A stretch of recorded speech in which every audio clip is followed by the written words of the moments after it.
दोस्तों, सनातन धर्म और तिब्बती बौद्ध पंथ में प्राणवायु का जो विवरण और उल्लेख हमें मिला, उससे यह सिद्ध होता है कि बौद्ध पंथ जिसकी उत्पत्ति 2500 साल पहले हुई थी, वह सनातन धर्म से ही हुई थी। सनातन धर्म में प्राणवायु के मुख्य 5 प्रकार बताए गए हैं और इसी तरह बौद्ध पंथ में भी 5 प्रकार बताए गए हैं जो शरीर में 5 स्थानों में मौजूद हैं। बौद्ध पंथ में प्राणवायु को रलंग कहा जाता है। दोस्तों, यहाँ तिब्बती भाषा का ज्ञान ना होने से लंग के प्रोनाउंसिएशन में गलती हो सकती है। पहला है सोरोगजिन रलंग, जो कि मस्तिष्क में विद्यमान होता है और निगलने, सांस लेने, थूकने, डकार लेने, छींकने और इंद्रियों को स्थिर रखने में नियंत्रण करता है। दूसरा है येन रिग्यू रलंग, जो कि वक्ष या छाती में विद्यमान होता है। यह भाषण, ऊर्जा, शरीर का वजन, स्मृति तथा शरीर व मन द्वारा किए जाने वाले कार्यों को नियंत्रित करता है। तीसरा है ख्याब बाइट रलंग, जो कि हृदय में विद्यमान होता है। यह उठाने, चलने और मांसपेशियों के फैलने और संकुचन को नियंत्रित करता है। तो चौथा है मेन्याम रलंग, इसे फायर लंग भी बताया जाता है। यह पेट और उसके आसपास के क्षेत्र में विद्यमान होता है, जो कि पाचन और चयापचय को नियंत्रित करता है और 7 शारीरिक स्थायी तत्वों को परिपक्व करता है।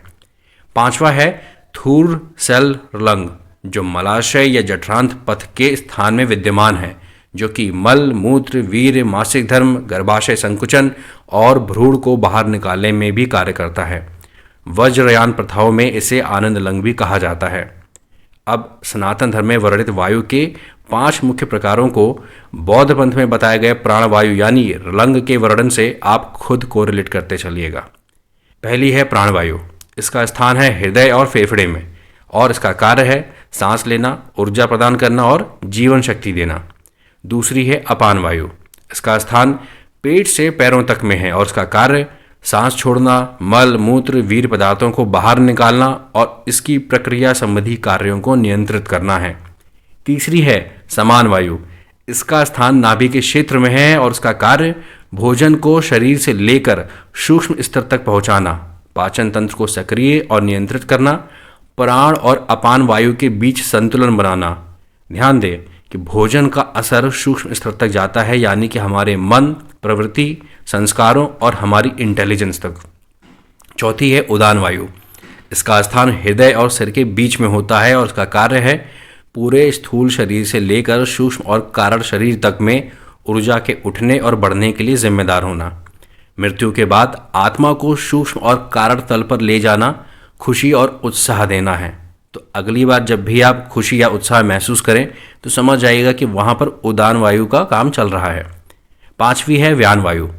इसका स्थान है पूरे शरीर में और इसका कार्य रक्त के संचार का कारण बनना, पूरे शरीर में फैलना, अन्य 4 वायुओं को जोड़ना और उनमें समन्वय स्थापित करना यानी बैलेंस मेंटेन करना है। तो दोस्तों, सनातन धर्म और बौद्ध पंथ में प्राण वायु में समानता देखने के बाद फिर भी थोड़ा बहुत छोटे मोटे भेद आपको लगेंगे। इसका कारण ये है कि सनातन धर्म में ऋषि मुनियों ने खुद को ध्यान की अवस्था में उतारा, जिसे हम समाधि के नाम से जानते हैं, जो कि बहुत गहरी होती है।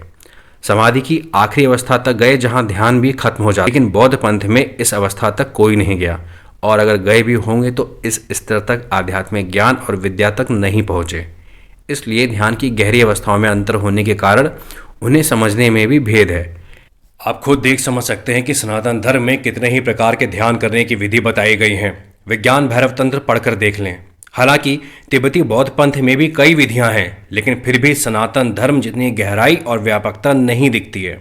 सनातन धर्म में जाने कितनी ही असंख्य रिद्धि, सिद्धियां, निधियां और तरह तरह की दिव्य शक्तियां, दिव्य अस्त्र, शस्त्र, श्राप, वरदान जैसे तत्व हैं, लेकिन बौद्ध पंथ में नहीं है। लेकिन इसका ये मतलब नहीं है कि तिब्बती बौद्ध पंथ सनातन धर्म से अलग है, क्योंकि प्रकृति का अपना ज्ञान, विज्ञान और विद्या है। आप किसी भी पंथ के हों, लेकिन जो प्रकृति में विद्यमान है वो तो नहीं बदल जाएगा।